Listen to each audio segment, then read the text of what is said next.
First of all, starting with the fact that authorities are telling, U.S. officials are telling our team at the Pentagon, again, they confirmed 700 Marines. They're coming from 29 Palms in California. They've been ordered to assist in Los Angeles. They think they're going to be here in the next 24 hours. What's your assessment of that move there?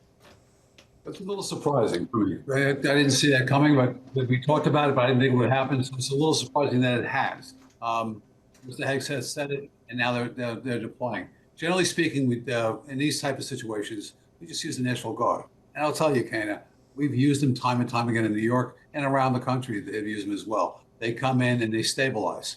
So if you have government property or government operations going on, they'll stabilize that by standing guard. So that's what I think the Marines will do. That's what the National Guard is doing. I don't think it'll go any further than that. And here's an issue here going forward into the evening. Right now, they're in the afternoon there, but going forward in the evening, you have a police chief who said he was overwhelmed. He needs help. Hopefully, he's getting that. You also have a federal officers assaulted on Saturday, which really started the ratchet this thing, as well as property. We see something going on. It's not over yet. Hopefully, this will end peaceably, and tonight will be a different story than it was last night, with all the property damage, the back and forth against the police. Two different strategies going forward. But now, with this extra deployment here, I think they're just going to solidify government buildings. My guess now. Which is what we've heard the National Guard troops would do as well to really protect those federal buildings. But you touched on a couple of things here that I do want to highlight. One, we know at least 5 officers were injured.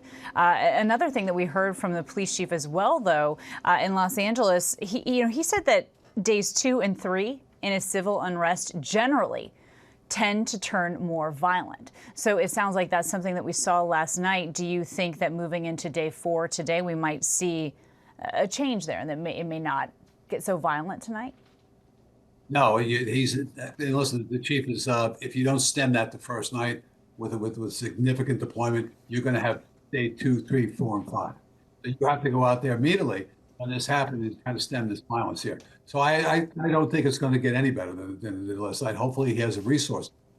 And it's really important to understand what you're seeing right now. This is just, you have people presently, not yesterday, but presently just protesting in an orderly fashion. No problems, First Amendment, everybody's fine with that. At nighttime is a different strategy. You have people come out looking for trouble, which is what they had last night. So he needs a different strategy. I hope he has it in place. I hope he has the extra resources, because yesterday he did a great job in clearing out that area. And our reporters on the ground really saw the same thing. They saw protests and they saw the tide really turn as the sun started to fall. Different people showed up. They were wearing different things. They were prepared in a different way. And so we'll certainly be watching closely to see how this unfolds today. Melissa, our thanks to you, and Robert, our thanks to you as always. We'll be checking in with you throughout the day.